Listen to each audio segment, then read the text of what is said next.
Assalamualaikum dan salam sejahtera. Kita memasuki bulan kedua di tahun 2021. Walaupun begitu, kita masih berdepan dengan situasi sukar akibat pandemik COVID-19.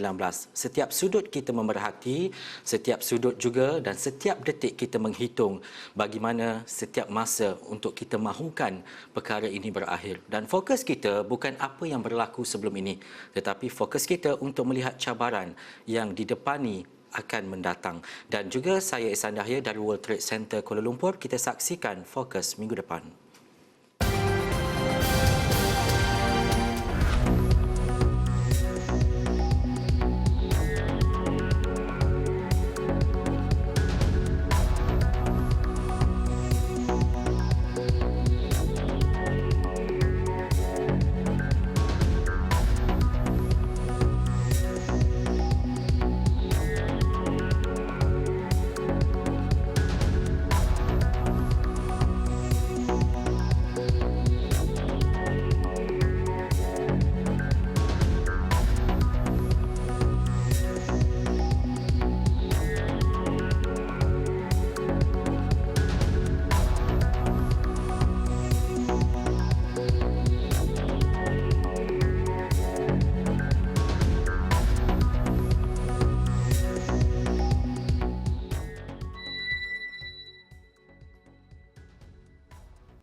Baik, setiap minggu pastinya ada perkara yang berlaku dan berlegar dalam masyarakat kita hari ini, bukan sahaja di Malaysia, malah di dunia, adalah berkaitan dengan pandemik COVID-19.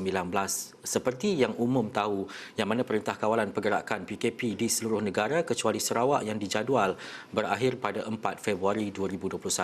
Dan sebelum ini, Ketua Pengarah Kesihatan Tan Sri Dr. Nur Hisham Abdullah berkata keputusan itu diambil bagi mengelak kesan negatif terhadap ekonomi negara susulan pelaksanaan PKP.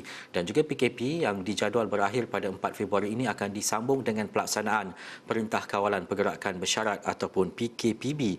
Dan juga PKP pada asalnya dijadual untuk dilaksanakan dalam tempoh 2 minggu sejak 13 Januari lalu, dan kesan pendekatan ini memerlukan masa. Dan pastinya kalau kita lihat dalam trend 2 hari yang lepas bahawa 5,000 melepasi 5,000 kes dalam tempoh 2 hari, tetapi kita perlu memahami kepada beberapa perkara penting, terutamanya berkaitan dengan backlog yang ada kes-kes yang dilaporkan lewat, dan antara perkara-perkara lain yang menjadi fokus utama khususnya pada minggu hadapan, kita nak melihat kepada bagaimana kes-kes ini dapat diturunkan dengan lebih baik, dan seterusnya apa antara konteks-konteks lain dan juga langkah komprehensif yang terpaksa kita lakukan bagi mengekang pandemik COVID-19. Dan membawa kepada permasalahan dan juga isu berhubung dengan perkara dan juga pandemik COVID-19 ini, minggu depan juga kita nak melihat kepada nilai kompaun dan juga pelanggaran SOP Perintah Kawalan Pergerakan PKP, yang mana Ketua Polis Negara Tan Sri Abdul Hamid Bado berpendapat sudah tiba masanya nilai kompaun kerana ingkar dan juga melanggar SOP PKP dinaikkan susulan peningkatan ketara kes COVID-19 di negara ini. Dan beliau menjelaskan setiap minggu ribuan saman dikeluarkan pihaknya kepada individu yang ingkar dan melanggar SOP PKP, yang kebanyakannya melibatkan kesalahan tiada penjarakan fizikal, dan lebih memburukkan lagi keadaan apabila ada yang mengambil kesempatan dengan melakukan perjalanan rentas daerah dan negeri tanpa alasan yang kukuh. Dan sekiranya kompaun RM1,000 itu dianggap kecil, maka mereka yang degil ini pasti akan menerima padah apabila arahan menaikkan nilai kompaun ini diwartakan. Dan beliau menegaskan anggotanya telah diarahkan untuk mengeluarkan saman kepada mereka yang ingkar tanpa memberi ruang dilepaskan dengan amaran. Dan sepanjang menjalankan tugas ketika pelaksanaan PKP, seramai 474 warga PDRM positif COVID-19, manakala 1,628 lagi telah menjalani kuarantin. Dan penularan COVID-19 di negara ini menunjukkan peningkatan mendadak ketika ini, dengan jumlah kes harian baharu menghampiri RM6,000 apabila sebanyak 5,725 kes dilaporkan dan pada Jumaat, dan juga pada Sabtu peningkatan 5,728 kes yang dicatatkan.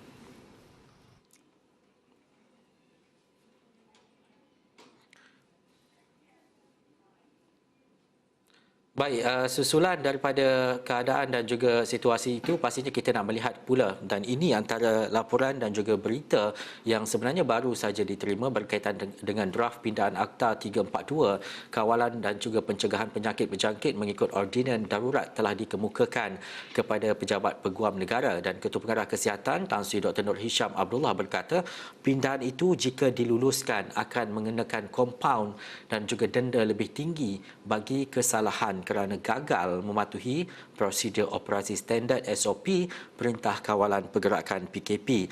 Dan menurut Dr. Nur Hisham, memang ada keperluan ketika ini meminda akta berkenaan kerana ia telah digubal pada 1988. Jadi kita dengarkan.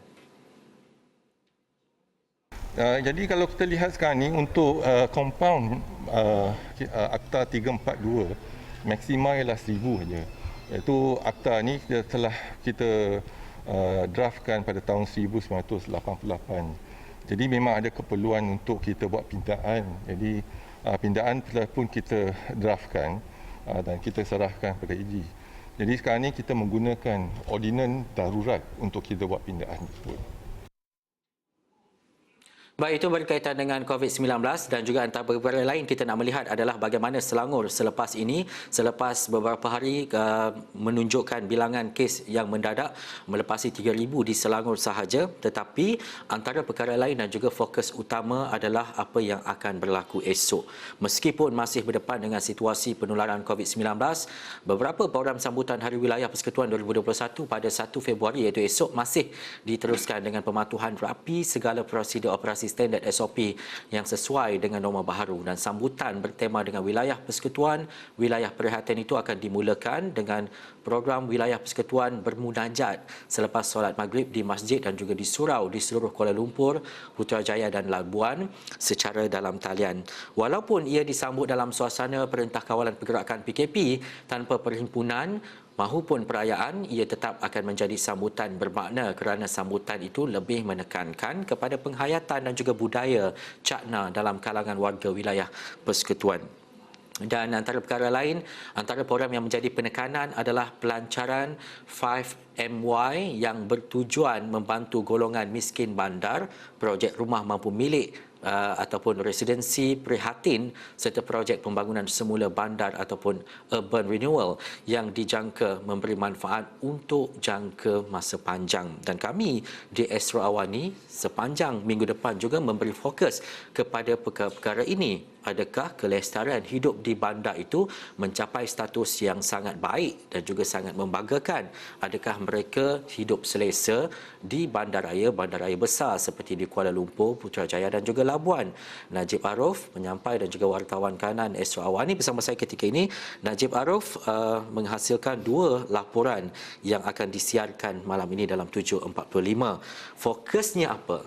Okey, dalam kita menyambut Hari Wilayah esok ini, kami memecahkan tugasan bersama dengan rakan-rakan tugas yang lain. Saya mengambil topik affordability ataupun mampu milik, dan saya fokuskan kepada satu aspek perumahan dan kedua iaitu melihat kepada kedudukan gaji, berapa sebenarnya realiti semasa dan berapa banyak yang mencukupi sebagai contoh untuk berada di wilayah persekutuan khususnya di Kuala Lumpur. Dan pada malam ini kita akan melihat pertama sekali dari segi kedudukan gaji itu dan bagaimana perbezaan antara wilayah ini dari segi taburan industri. Sebagai contoh, kita lebih fokus kepada Kuala Lumpur dan juga Labuan kerana kita tahu Putrajaya ini lebih kepada pusat pentadbiran, jadi kita melihat kepada bagaimana ketidakseimbangan yang wujud disebabkan oleh taburan perindustrian ini yang lebih menjurus dan juga tertumpu di Kuala Lumpur, dan bagaimana pada akhirnya kesannya diterjemahkan kepada perbezaan pendapatan penduduk di situ dan juga tekanan kos sehari hidup yang mereka hadapi. Itu semua ada angkanya, kita melihat daripada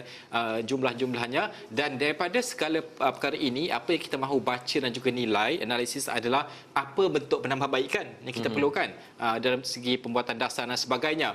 Dan bukan itu saja, kita juga melihat kepada aspek perumahan. Perumahan ini adalah satu perkara yang bukan asing. Kami di Astro Awani sudah bawakan banyak kisah perumahan ini melalui kajian yang dilaksanakan oleh beberapa badan-badan seperti KRI, Khazanah Research Institute, dan juga Bank Negara sendiri yang dikeluarkan baru-baru ini juga Rahim & Co juga mengeluarkan tentang kedudukan lebihan ataupun rumah yang tidak laku di pasaran. Ini juga kami bawakan, kita bertanya kepada pakar-pakar untuk kita melihat apa sebenarnya permasalahan utama. Kalau rumah ini, Ihsan ni Kuala Lumpur ini, ada banyaklah fokusnya, tapi salah satu fokus yang saya berikan iaitu tentang PPR. Kalau di wilayah ini ada banyak projek PPR dan sebagainya. Persoalan yang timbul apabila kita cakap pasal PPR je, San, kita selalu bercakap tentang PPR ini, kita ada seolah-olah macam image ya, PPR itu mungkin greenery dia, tahap hijau dia itu kurang berbanding dengan kedudukan lifestyle rumah-rumah yang mungkin medium dan juga di peringkat atas. Kenapa ini boleh berlaku? Pakar juga menerangkan bahawa sepatutnya tidak ada standard sebegitu, kerana rumah PPR juga boleh gaya hidup itu boleh diterapkan pada harga rumah yang murah dan juga mampu milik di projek PPR. Dan pada masa yang sama, kita juga melihat projek PPR ini, konsep yang disebutkan oleh pakar yang kita interview, konsepnya adalah ketinggalan zaman. Ketinggalan zaman kerana kalau kita lihat dahulu, cara kita mengukur paras kemiskinan, kita melihat perkara-perkara asas, air, akses kepada air dan juga pelbagai perkara lain. Tapi sekarang kita dah buang KPI ini, kita letak KPI baru iaitu internet access sebagai contoh. Jadi bagaimana dengan dari segi PPR pula? Kerana menurut pakar yang kita interview, yang akan kita siarkan, kita masih lagi berpegang kepada konsep PPR zaman 1970-an. Yang sepatutnya kini telah pun berubah mengikut kepada peredaran permodenan abad ke-21. Apa dia yang kita perlukan dalam pembinaan PPR ini sebagai satu contohlah. Ada banyak lagi topik lain yang kita explore dan juga kita lihat. Rakan tugas lain juga melihat aspek banjir. Ini juga berlaku di kawasan bandar, di wilayah sebagai contoh. Ini pada akhirnya apa penambahbaikan dan juga penyelesaiannya yang kita mahukan. Ya, tidak dinafikan kalau kita berada di mungkin kawasan luar daripada bandar seperti Kuala Lumpur, Putrajaya, ada keinginan untuk kita berada di bandar sebab ia tidak dinafikan peluang pekerjaannya agak-agak tinggi. Tetapi ini sambutan Hari Wilayah Persekutuan di peringkat PKP. Ketika kita berada dalam PKP buat pertama kalinya, mesti ada penurunan daripada segi harga rumah, dari segi kelangsungan hidup masyarakat dan sebagainya. Apa yang dari segi sudut seorang wartawan yang menulis berita, yang mendapatkan maklumat, melihat kepada keseluruhan isu-isu seperti ini, Najib? Pertama, kita perlu membaca data. Kita tak boleh lari daripada data itu sendiri yang telah pun dibuat kajian. Kerana yang terbaru yang dikongsikan oleh Dr. Suraya daripada KRI mengatakan bahawa CAGR ini mengukur kedudukan gaji secara compoundnya. Pendapatan isi rumah di Malaysia sejak 2016 hingga 2019 dia naik 3.9%. Ini CAGR. Tetapi CAGR untuk harga rumah diturun 0.9%. Kalau kita letak sebelah dia tak ada banyak beza. Maknanya rumah ini masih lagi tidak mampu milik. Jadi perkara itu yang kita juga lihat apa sebenarnya yang boleh kita lakukan untuk penambahbaikan wilayah persekutuan kita ni, kalau Kuala Lumpur dan juga Labuan sebagai contoh. Tapi pada masa yang sama kita tak maulah kita hanya melambatkan saja masalah. Kita nak juga apa penyelesaiannya. Sebagai contoh penyelesaian yang kita boleh sedikit kita kongsikan, iaitu apa yang menurut Dr. Suraya, perancangan perbandaran itu sepatutnya dilaksanakan oleh kerajaan, which is betul, kerajaan laksanakan. Cuma projek-projek perumahan kita sebagai contoh, dia lebih dikawal oleh pihak pemaju itu sendiri. Sepatutnya kerajaan menggunakan data sedia ada. Kalau satu kawasan itu kita tahu latar pendapatan penduduk itu 3,000 isi rumah sebagai contoh. Seharusnya perancangan perumahan di situ adalah menjurus kepada pendapatan yang untuk isi rumah bernilai RM3,000. Tetapi ini berbeza dan data-data ini sepatutnya ada di majlis perbandaran, majlis local council dan sebagainya. Apabila pemaju datang, mereka tahu apa realiti sebenar supaya tidak mereka pergi ke satu kawasan yang pendapatan isi rumah 3,000 tapi jual rumah 5 juta sebagai contoh. Ini mismatch yang berlaku dan ini adalah satu perkara yang kita nak ketengahkan supaya kita boleh lihat apa bentuk penambahbaikan yang boleh dilakukan perkara tersebut. Dan juga sebenarnya Hari Wilayah ini bukan hanya kita meraihkan wilayah itu dijadikan, tapi dia seharusnya menjadi satu hari yang kita refleksi kepada kita apa loopholes ataupun kelemahan yang wujud. Kelemahan pasti akan wujud, tapi bagaimana kelemahan ini akan diangkat untuk kita tambah baik di masa hadapan. Najib, mungkin secara ringkas, siri ini akan dikeluarkan ataupun laporan ini akan dikeluarkan dalam 745. Bukan sahaja laporan, tapi impaknya kita nak tahu dan juga kenapa kita menulis isu-isu seperti ini? Ya, impaknya saya rasa adalah satu tadi yang saya cakap, bagaimana untuk kita melihat penambahbaikan tersebut, tetapi juga untuk orang memahami bagaimana keadaan realiti semasa. Orang ramai mungkin sudah kalau selama ini kita sebut harga rumah banyak kali naik dan sebagainya, realiti semasa bagaimana? Apa penambahbaikan yang ada dan perlu ditambahbaikan, dan pada masa yang sama kita juga ingin sampaikan mungkin kepada pihak berkuasa kerajaan, mungkin pihak berkuasa dan juga local council, kemungkinan perkara-perkara yang mereka terlepas pandang mungkin lah ya, dan juga bagaimana idea dari berpakar ini kita satukan, kita tampilkan, dan kita bukan hanya melaporkan, kita juga menyediakan apa penyelesaian yang boleh dilakukan. Baik, terima kasih Najib Arif, wartawan kanan dan juga penyampai Astro Awani, dan pastinya untuk laporan-laporan berkaitan dengan wilayah persekutuan ini kita akan siarkan bermula malam ini dan juga minggu hadapan, mungkin dalam tempoh 2 ataupun 3 hari kita cuba merungkai dan juga melihat kepada isu-isu berbangkit terutamanya yang melibatkan wilayah persekutuan, Labuan dan juga Putrajaya. Kita nak berhenti rehat seketika, kita kembali selepas ini.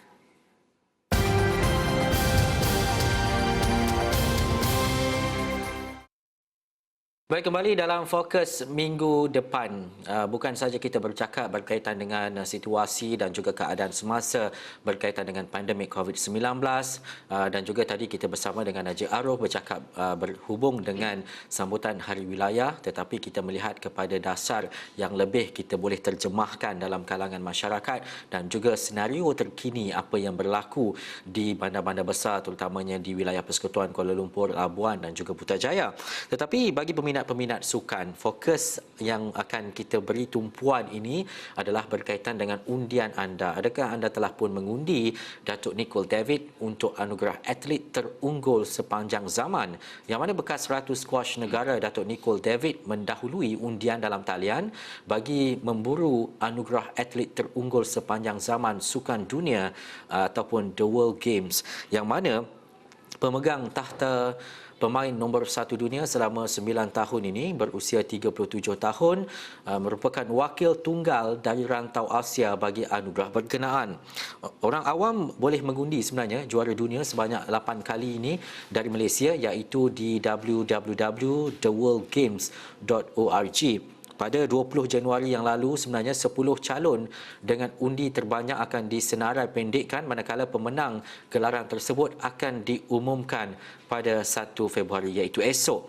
Dan yang mana Datuk Nicol mendahului dengan 277,105 undi, meninggalkan Larissa Soloveyeva sukan powerlifting dengan 121,207 undi. Masih ada masa, walaupun Datuk Nicol meninggalkan pencabar terdekatnya lebih daripada 100,000 undi, tetapi ini antara bentuk kebersamaan masyarakat Malaysia untuk melihat kepada anak Malaysia untuk memegang tahta dan juga anugerah gemilang di peringkat dunia. Itu antara fokus yang menjadi tumpuan juga untuk esok, untuk kita mengetahui keputusan penuh untuk Datuk Nicol mungkin akan merangkul anugerah berkenaan. Baik, kita ke fokus berikutnya. Sepanjang minggu ini, bermula 2 hari lepas malam dan hari ini, kita dikejutkan berkaitan dengan penderaan, kemungkinan penderaan yang berlaku terhadap seorang kanak-kanak.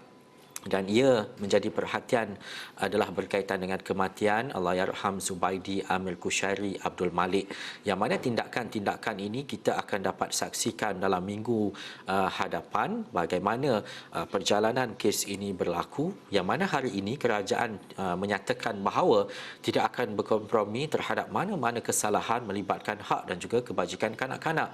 Dan menurut Menteri Pembangunan Wanita, Keluarga dan Masyarakat Datuk Sri Rina Harun, kementeriannya komited untuk meningkatkan kesedaran dalam usaha melindungi kanak-kanak sebagai tanggungjawab bersama serta memastikan tindakan tegas diambil kepada pesalah yang terlibat dengan penderaan dan juga salah laku kepada kanak-kanak.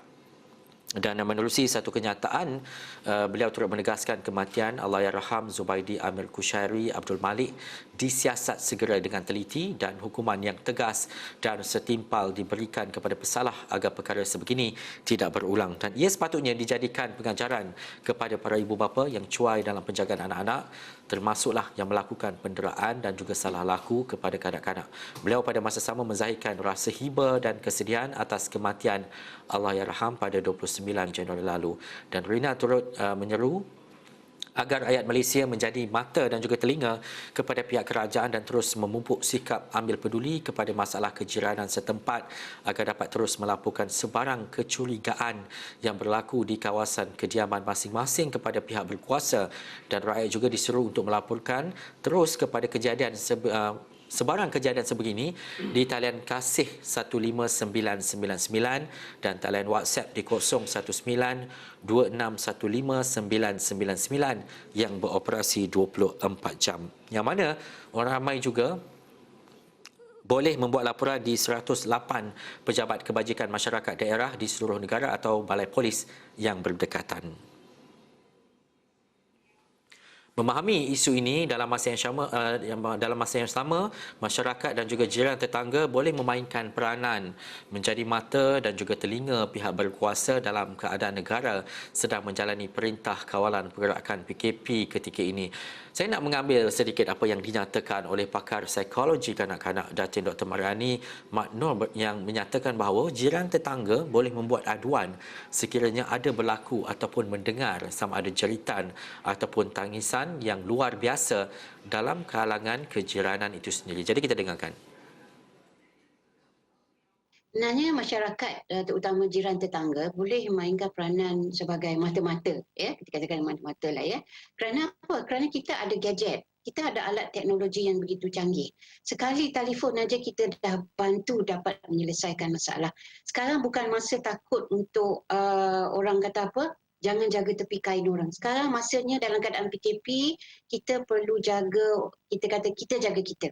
Kita jaga kita ini bukan setakat dalam rumah tangga, dalam keadaan kes seperti didera hingga mati ni, kita jaga kita itu juga melangkaui lebih daripada keluarga itu sendiri. Jadi seperti talian kasih. Jadi patutnya kalau pada saya lah, ya, talian kasih itu mungkin lebih dikhususkan lagi talian kasih untuk isu-isu seperti kanak-kanak didera, kanak-kanak yang menangis. Tapi kadang-kadang, ya, kanak-kanak menangis ini jiran takut. Kadang-kadang biasalah kanak-kanak itu biasa menangis, ya. Tapi kita boleh lihat corak bila kanak-kanak itu menangis. Adakah bersama dengan ibu bapa yang memang dah balik daripada kerja. Baik, dalam pada itu fokus juga kita perlu melihat dalam kita berdepan dengan pandemik COVID-19, isu-isu semasa berkaitan dengan sosial, kekeluargaan dan sebagainya. Faktor ekonomi adalah faktor penting untuk kita memahami dan juga kita melihatnya secara dengan lebih luas. Yang mana kalau dilihat kepada apa yang dinyatakan oleh Bank Dunia sebelum ini yang merendahkan prospek ekonomi global dan juga memberi bayangan keadaan semakin buruk sekiranya jangkitan COVID-19 bertambah ataupun pemberian vaksin itu tertangguh. Dan juga pandemik COVID-19 juga semakin memburukkan risiko beban hutang di negara membangun dan juga menjejaskan usaha global untuk menghindari krisis baharu, tegas Bank Dunia terbabit. Dan melihat kepada keadaan dan juga situasi ini juga, selepas penyusutan 4.3% pada 2020, ekonomi dunia diunjurkan berkembang 4% tahun ini dengan kadar 2/10 lebih rendah daripada ramalan sebelumnya. Dan ia berikutan lebih daripada separuh negara mencatatkan penurunan dalam laporan separuh tahunan prospek ekonomi global. Bagi minggu hadapan bagaimana? Jadi kita nak melihat kepada strukturnya, kita nak melihat kepada perkembangannya. Kita nak terus saja bersama dengan editor Esok Awani, Rizal Zulkafli yang ada perincian berkaitan dengan situasi dan ekonomi untuk fokus minggu depan. Terima kasih rakan tugas di studio. Sebentar tadi China umumkan indeks pengurus pembelian untuk Januari, sektor pembuatan catat 51.3 mata berbanding Disember 51.9 mata dan juga bukan pembuatan 52.4 mata berbanding Disember 55.7 mata. Masih lagi mengembang namun dicatatkan sedikit menurun. Menurut laporan Biro Statistik Kebangsaan China, ini adalah pertumbuhan terlemah dalam aktiviti perkilangan sejak Ogos susulan peningkatan kes COVID-19 tempatan di China menjelang cuti tahun baru China nanti. Dan minggu ini pada Jumaat kita akan saksikan kadar pengangguran ekonomi terbesar dunia iaitu Amerika Syarikat untuk bulan Januari diumumkan. Sebelum ini pada Disember kadar pengangguran berada pada 6.7%, unjuran untuk Januari pula adalah sekitar 6.8%, sedikit peningkatan untuk kadar pengangguran di situ. Kita harus ingat 2/3 ekonomi Amerika dijana oleh perbelanjaan pengguna dan juga jika angka pengangguran meningkat, sentimen dan juga perbelanjaan pengguna dijangka akan turut terkesan. Dan minggu ini pada Isnin di Malaysia kita ada indeks pengurus pembelian market untuk sektor pembuatan. Pada Disember ia mencatatkan penguncupan pada 49.1 mata. Januari pula bagaimana unjurannya adalah 49 mata, masih menguncup. Ingat sebarang angka di bawah 50 adalah menguncup, sebarang angka di atas 50 adalah pengembangan. Pada Disember IHS Market PMI membuat ataupun pembuatan Malaysia naik berbanding 48.4% pada November. Jadi ada peningkatan di situ namun masih lagi di bawah 50 mata. Kita ingin lihat angka positif di atas 50 mata bergerak ke hadapan. Menurut market, Disember adalah bulan kelima penguncupan output dan pesanan baru kekal lemah. Ini dengan permintaan terkesan akibat kes COVID-19 yang meningkat di dalam negara. Dan minggu depan, 8 Februari adalah hari-hari utama yang kita saksikan dan juga kita nantikan. Pertama sekali, kadar pengangguran untuk bulan Disember akan diumumkan pada 8 Februari pada hari Isnin. Sebelum ini pada bulan November ia dicatatkan pada 4.8%. Unjuran untuk bulan Disember pula adalah sedikit menurun pada 4.7%. Kemudian jualan runcit akan diumumkan pada 9 Februari untuk angka Disember. Pada angka November ia mencatatkan ataupun ia dicatatkan pada negatif 2.3%. Kemudian seterusnya adalah angka yang paling ditunggu-tunggu iaitu pada hari Khamis 11 Februari KDNK Malaysia untuk suku keempat dan juga setahun penuh 2020. Pada suku ketiga KDNK Malaysia dicatatkan pada negatif 2.7%. Unjuran untuk KDNK suku keempat pula adalah negatif 0.5% dan juga pada tahun 2019 Malaysia mencatatkan pertumbuhan ekonomi 4.3%. Dan sebelum ini, Menteri Kewangan Tengku Datuk Seri Zafrul menyatakan bahawa unjuran ekonomi Malaysia pertumbuhan untuk tahun 2021 kekal pada positif 6.5 ke positif 7.5%, dan juga IMF menjangkakan unjuran ekonomi Malaysia untuk tahun 2021 jatuh 0.8% kepada 7% tahun ini. Apakah keputusan angka-angka tersebut dan juga bagaimanakah ia beri kesan kepada ekonomi Malaysia dan juga pasaran saham? Kita saksikan nanti analisis sepanjang minggu ini dan juga minggu hadapan bersama saya Rizal Zulkifli dalam Niaga Awani. Baik, terima kasih Rizal Zulkifli, dan itu antara fokus berkaitan dengan ekonomi domestik dan juga global. Dan itu saja waktu yang kita ada untuk fokus minggu depan, dan saya Ihsan Dahlia dari World Trade Center Kuala Lumpur. Kita saksikan semula ini fokus kami untuk disaksikan dan juga kita melihat kepada apa yang akan berlaku jangkaan untuk fokus minggu depan.